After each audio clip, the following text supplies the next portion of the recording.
When the courtroom doors swung open that Tuesday morning, everyone expected to see Maria Santos walk in alone, a 32-year-old single mother facing child endangerment charges that could cost her everything.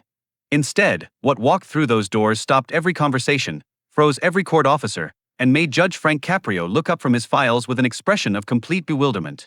An 8-year-old boy in an oversized suit jacket that dragged nearly to his knees, carrying a Spider-Man backpack in one hand and a battered briefcase covered in stickers in the other, marched straight to the defendant's table with the determined stride of someone on a mission. Before anyone could stop him, before his mother even realized he was there, little Ethan Santos looked up at America's most beloved judge and said 5 words that would change everything: "Your Honor, I'm her lawyer." What happened next would become the most viral courtroom moment in history and prove that sometimes the most powerful legal arguments come from the smallest voices. Maria Santos had been awake for 36 hours straight. She'd worked the overnight shift at Providence Memorial Hospital, cleaning patient rooms, emptying trash, mopping floors that never seemed to stay clean. At 7 a.m., she'd clocked out, taken 2 buses to the Sunrise Diner on Westminster Street, and started her second shift waiting tables for the breakfast rush. At 2 p.m., she'd gulped down coffee, changed into her 3rd uniform of the day, and headed to her afternoon job cleaning offices downtown. Now, at 2:45 p.m., she sat on a bench outside Judge Frank Caprio's courtroom, her hands shaking from exhaustion and fear. In 15 minutes, she'd face charges that could take away the only thing that mattered: her son. Child endangerment.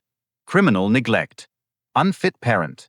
All because a teacher had seen Ethan walking the last block to school by himself. Maria checked her phone. Ethan should be in class right now, safe at Roosevelt Elementary. Her sister Rosa was supposed to pick him up at 3:30. He didn't know about the court hearing. Maria couldn't bear to tell him that the state thought she was a bad mother.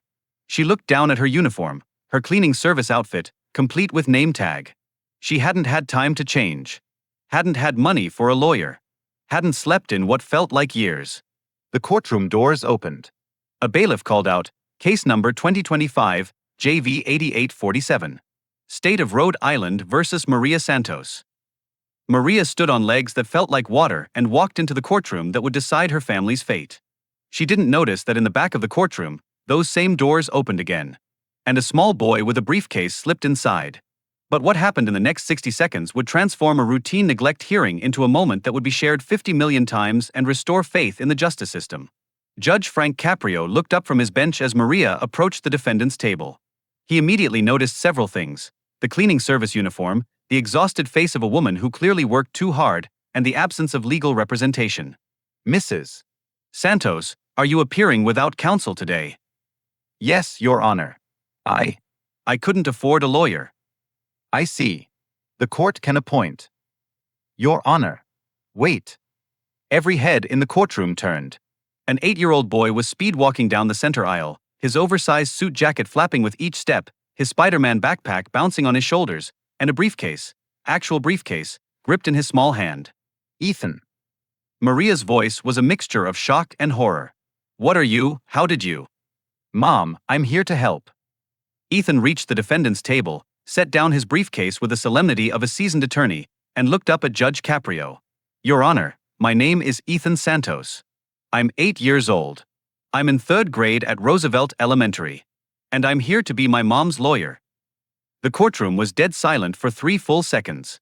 Then the gallery erupted in whispers. The prosecutor looked at her colleague with an expression that said, "Is this really happening?" The court reporter's fingers hovered over her stenotype machine, uncertain whether to record this. Judge Caprio, who had presided over thousands of cases and thought he'd seen everything, removed his glasses and cleaned them slowly, his gesture for "I need a moment to process this." "Young man," Judge Caprio said, his voice gentle but confused, "how did you get here today?" "I took the number 6 bus from school to Kennedy Plaza, Your Honor.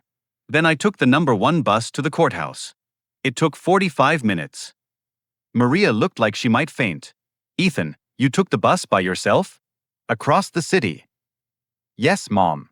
To prove I can do it safely." Ethan turned back to the judge. "Your Honor, that's why we're here, right? Because someone thinks I can't walk 6 blocks to school by myself? Well, I just took 2 buses across Providence by myself. I'm fine. Mom taught me how." Judge Caprio fought to keep the smile off his face. "Ethan, does your school know you're here?" "No, sir. I told Mrs. Patterson I had a doctor's appointment. I'm probably in trouble for that." But Mom's in worse trouble, so I came here first. And the briefcase? Ethan hoisted it onto the table with both hands. It clearly weighed almost as much as he did. This is my evidence, Your Honor. I have exhibits and everything. I've been preparing my case. Judge Caprio looked at Maria, who was simultaneously trying not to cry, trying to figure out how to punish her son for skipping school and taking buses alone, and trying to process the fact that her 8-year-old was attempting to be her legal defense. Mrs. Santos, did you know your son was coming here today? No, Your Honor. I didn't. I would never. Maria looked at Ethan. Mijo, you can't be here. You have to go back to school. No, Mom. Ethan's voice was firm in the way only children who've made up their minds can be. You work 3 jobs so we can eat and have a home. You can't afford a lawyer. So I'm free. I'm your lawyer. What Ethan pulled out of that briefcase next would make the entire courtroom realize they weren't witnessing a child's game. They were witnessing a child's love made visible. Judge Caprio made a decision. All right, Ethan. I'm going to do something I've never done in 38 years on this bench. I'm going to allow you to present your case. Not because you're qualified, you're not.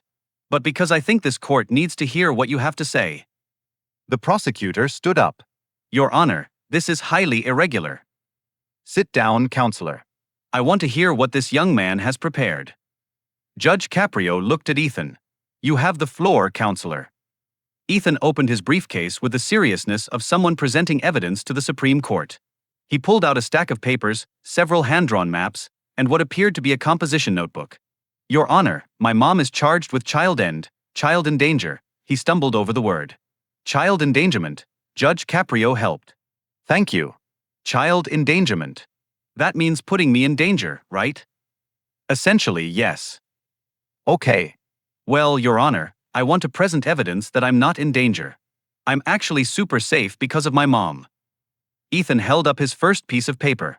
It was a hand-drawn map, colored with crayons, showing several streets. This is Exhibit A, Your Honor.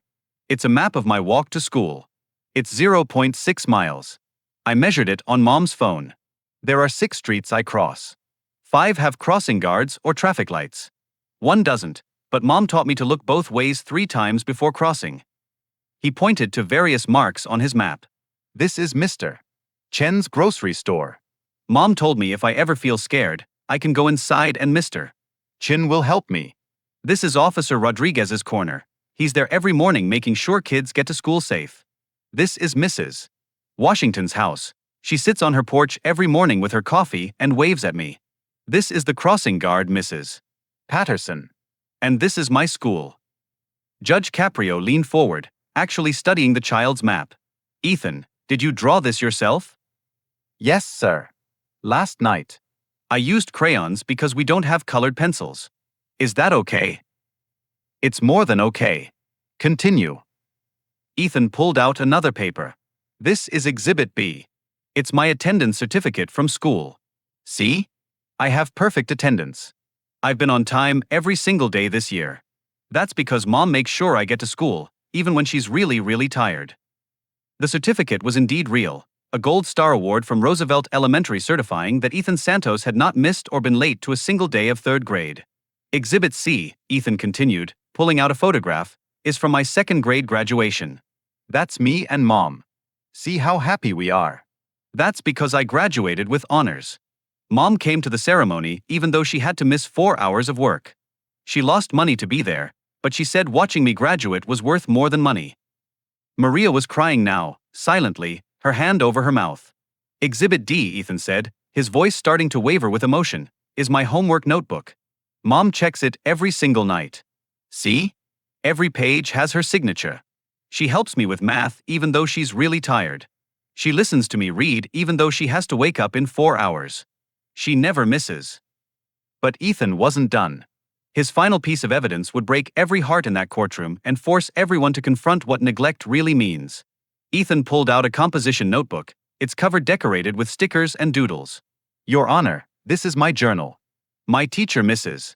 Patterson, makes us write in it every week. I brought it because I wrote something last month that explains everything. He opened to a bookmarked page and began to read in his 8-year-old voice. My hero, my mom. By Ethan Santos. My mom is my hero because she never gives up. She came to America from El Salvador to keep me safe. My dad had to go back to El Salvador and he died there. Mom says bad people killed him. But Mom stayed here so I could go to school and be safe. Mom works 3 jobs. She works at the hospital cleaning at night. She works at a restaurant in the morning. She works cleaning offices in the afternoon. She only sleeps 2 hours every day. But she always has time for me. Ethan's voice was shaking now, but he kept reading. When I'm scared, Mom hugs me. When I'm sick, Mom stays home even though she loses money. When I do good on a test, Mom puts it on the refrigerator. Mom says she works hard so I can have a future.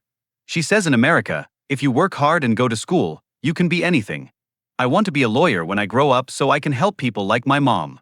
People who work really hard but nobody sees them. The courtroom was silent except for the sound of people trying not to cry. Ethan closed the journal and looked up at Judge Caprio. Your Honor, my teacher Mrs.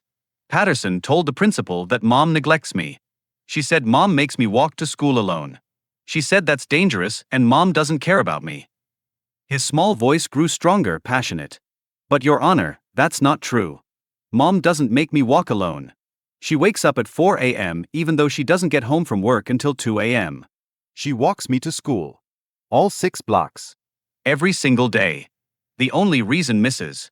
Patterson saw me walking the last block alone is because Mom has to catch the 8:15 bus to get to her second job. If she misses that bus, she's late, and if she's late, they'll fire her. Ethan's eyes were filling with tears now. Mom walks with me for 5.5 blocks. For that last half block, I can see the school. I can see the crossing guard. I can see other kids. Mom watches me from the bus stop until I'm inside the school. Then she runs to catch her bus so she doesn't lose her job. He pulled out one more paper, this one showing times written in a child's handwriting. Your Honor, I made a schedule to show you Mom's day. She works 4 p.m. to midnight at the hospital. Then she takes 2 buses home and gets there at 1:30 a.m.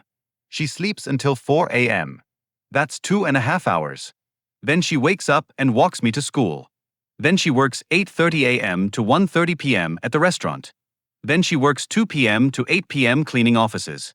Then she comes home and helps me with homework and reads to me and puts me to bed. Then she goes back to the hospital for her night shift. She does this every day except Sunday. On Sunday, she only works 2 jobs so we can go to church together. But the revelation that came next would expose why Maria worked herself to exhaustion, and why the system threatening to take her son was the very thing she'd sacrificed everything to escape. Judge Caprio looked at Maria. Mrs. Santos, is this true?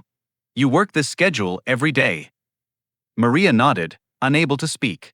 Mrs. Santos, you need to answer verbally for the record. Yes, Your Honor, Maria managed. It's true. Why? Why work yourself like this? Maria took a shaky breath. Your Honor, I came to the United States from El Salvador when I was 17.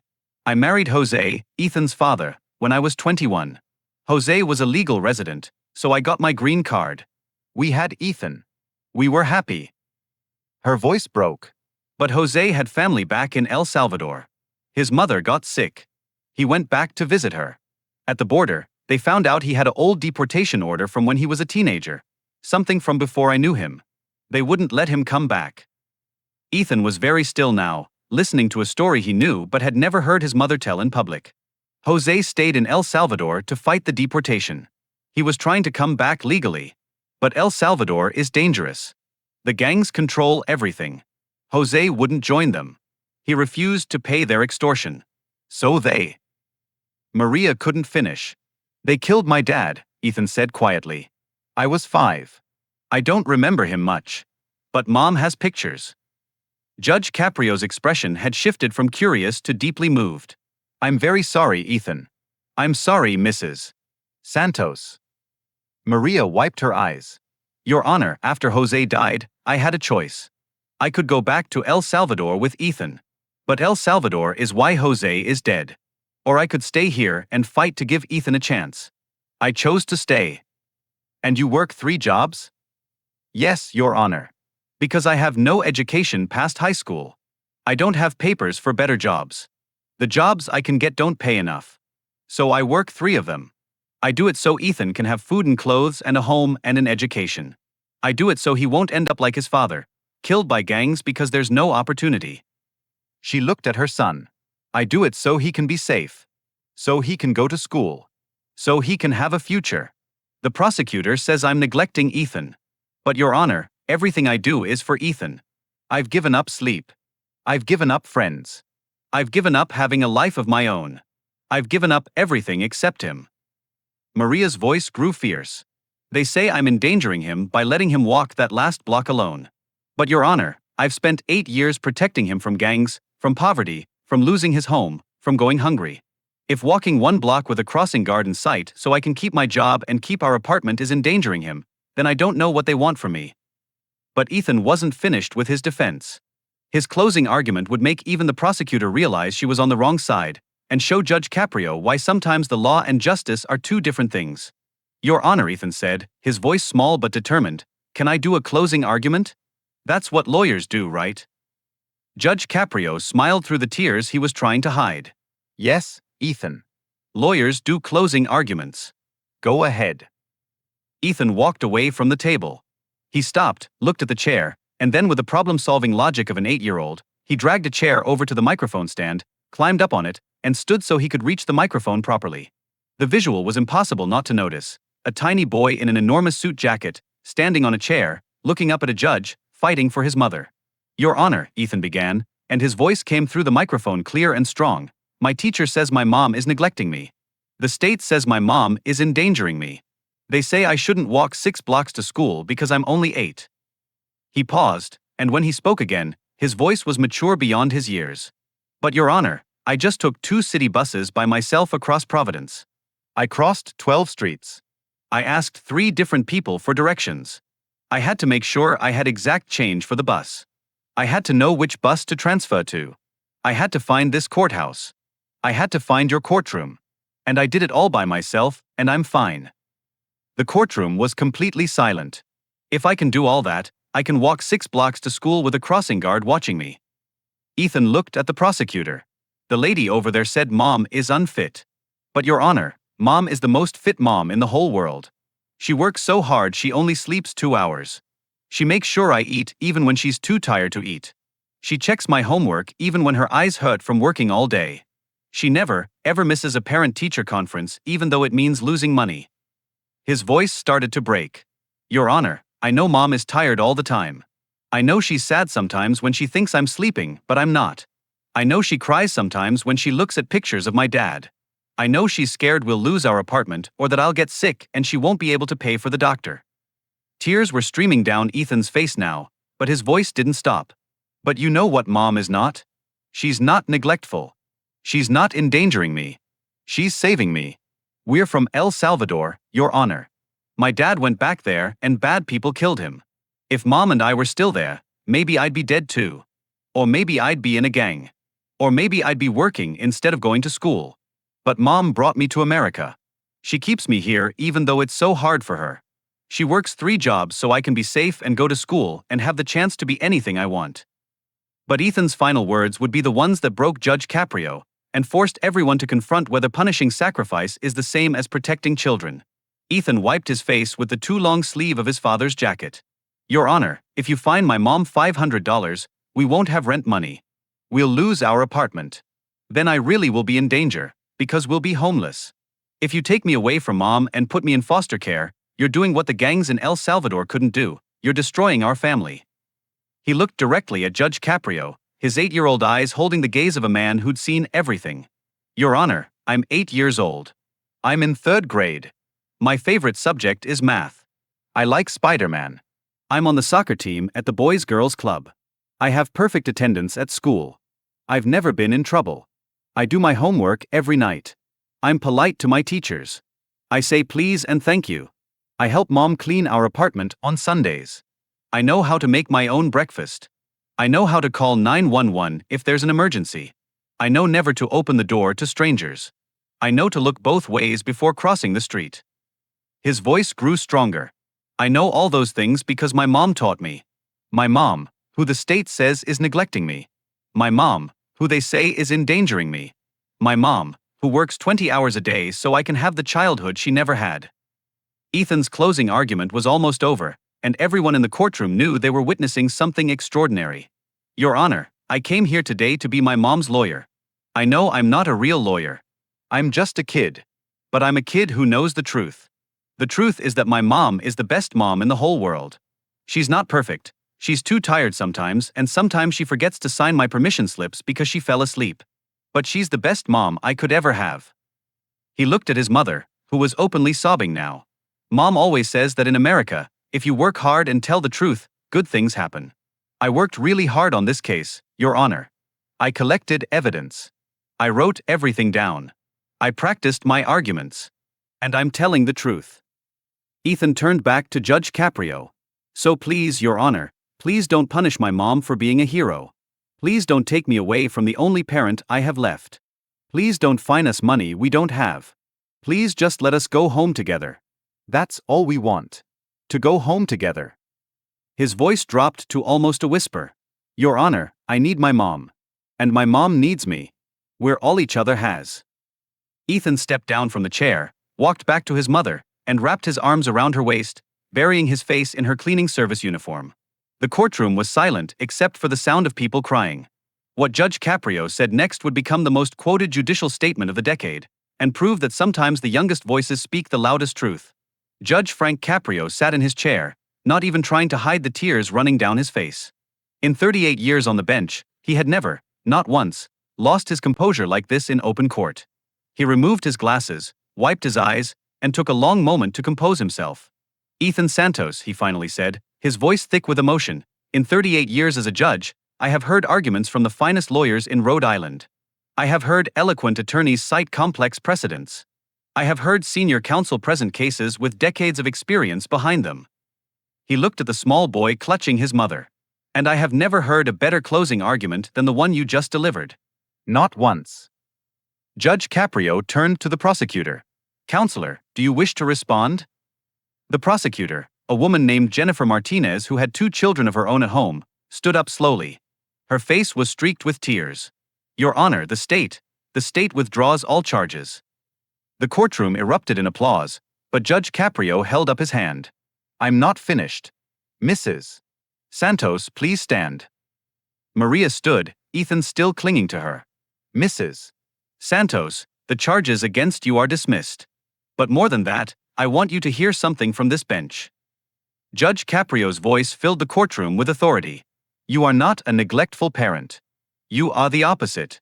You are a parent who has sacrificed sleep, health, personal happiness, and every comfort to give your son a better life. You are a parent who walks your child to school on 2 hours of sleep so he can be safe. You are a parent who raised a young man so brilliant, so articulate, so loving, and so brave that he rode 2 buses across a city to defend you. The judge looked at Ethan. And you, young man, have proven beyond any doubt that your mother has raised you right. Your courage today, your intelligence, your preparation, your love, all of that comes from her. Judge Caprio stood up from his bench and came around to the front, something he rarely did. He walked down to where Maria and Ethan stood. Mrs. Santos, I'm not just dismissing these charges. I'm ordering that they be expunged from your record. Furthermore, I'm issuing a formal court finding that you are a fit parent who has gone above and beyond in caring for your child under extraordinarily difficult circumstances. Maria collapsed into sobs. Thank you, Your Honor. Thank you. But Judge Caprio wasn't done. However, I am going to do something about this case. Not to punish you, to help you. What Judge Caprio revealed next would show that sometimes justice isn't just about dismissing charges, it's about fixing the system that created them in the first place. Judge Caprio pulled a piece of paper from his robe pocket. Mrs. Santos, while Ethan was delivering his closing argument, I made some phone calls. I hope you don't mind. Maria looked confused. Phone calls, Your Honor? Yes. I called the CEO of Providence Memorial Hospital, where you work your night shift. I explained your situation.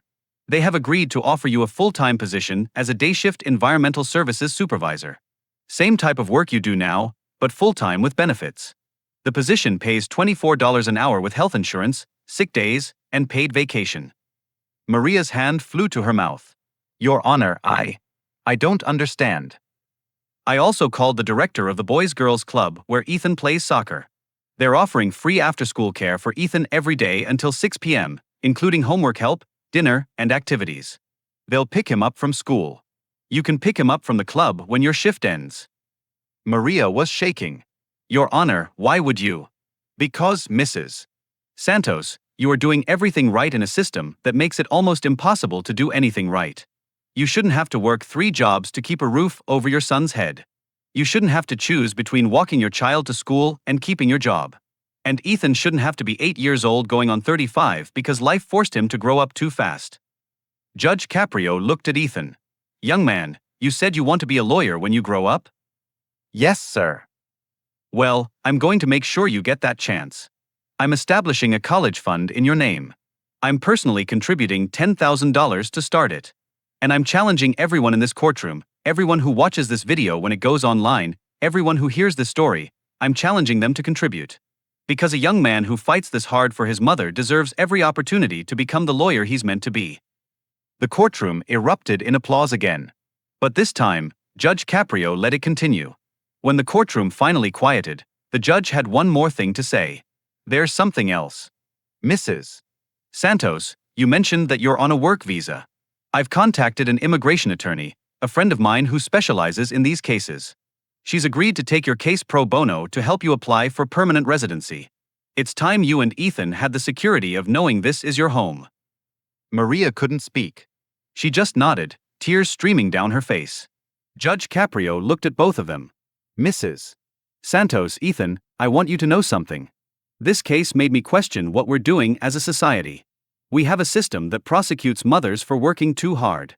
That investigates parents for letting children walk to school. That punishes sacrifice and labels survival as neglect. His voice grew passionate. If Maria Santos is guilty of neglect, then every working mother in America is guilty. If walking 6 blocks to school is endangerment, then we're raising a generation of children who will never learn independence. And if loving your child enough to work yourself to exhaustion is a crime, then we need to rewrite every law we have. He looked directly at the camera that recorded all court proceedings. To everyone watching this, Maria Santos is not a criminal. She's a hero. And Ethan Santos is not a victim. He's a testament to what good parenting looks like even when the odds are stacked against you. The video of Ethan's courtroom appearance was viewed 47 million times in the first week. Judge Caprio's college fund for Ethan raised $287,000 from people around the world who were moved by the 8-year-old lawyer. Maria accepted the hospital position and finally, for the first time in 8 years, worked only one job. She started sleeping 6 hours a night instead of 2. She had weekends off. She could attend Ethan's soccer games. Roosevelt Elementary's principal issued a formal apology to Maria and instituted new guidelines for when teachers should report suspected neglect, emphasizing the difference between poverty and poor parenting.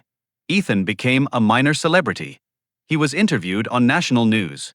He threw out the first pitch at a Providence minor league baseball game. He met the governor of Rhode Island, who proclaimed Ethan Santos Day in honor of his courage. But Ethan's favorite moment came 2 weeks after the hearing. Judge Caprio invited Ethan back to his courtroom, not as a defendant's son, but as an honored guest. The judge let Ethan sit in his chair behind the bench, handed him a gavel, and took a photo that would hang in the courthouse forever. An 8-year-old boy in an oversized suit jacket, sitting in a judge's chair, holding a gavel, with Judge Caprio standing beside him like a proud grandfather. The plaque underneath the photo reads, Ethan Santos, age 8. Proof that the best lawyers argue from the heart. Ethan still has the briefcase, now signed by Judge Caprio. He still has his crayon evidence maps, which his mom framed and hung in their living room. And he still has his Spider-Man backpack, though these days he uses it to carry homework from the after-school program where he finally gets to just be a kid. Maria Santos still has the suit jacket that belonged to her late husband Jose. She keeps it in Ethan's closet, ready for the day he's old enough to wear it properly. Not as a costume for playing lawyer, but as a reminder of the day he saved his mother by becoming one. And Judge Frank Caprio keeps a copy of Ethan's composition notebook entry on his desk, the one that ends, I want to be a lawyer when I grow up so I can help people like my mom. People who work really hard but nobody sees them. Because on November 14, 2025, everybody saw Maria Santos. And they saw what real parenting looks like when filtered through poverty, immigration status, and a system that mistakes exhaustion for neglect. They saw an 8-year-old boy prove that the best closing arguments don't cite precedents, they cite love. And they saw a judge who understood that sometimes justice means dismissing charges and fixing lives. Because Ethan was right, his mom wasn't endangering him. She was saving him. And in one 60-minute hearing in Providence Municipal Court, a little boy in a too big suit jacket saved her right back.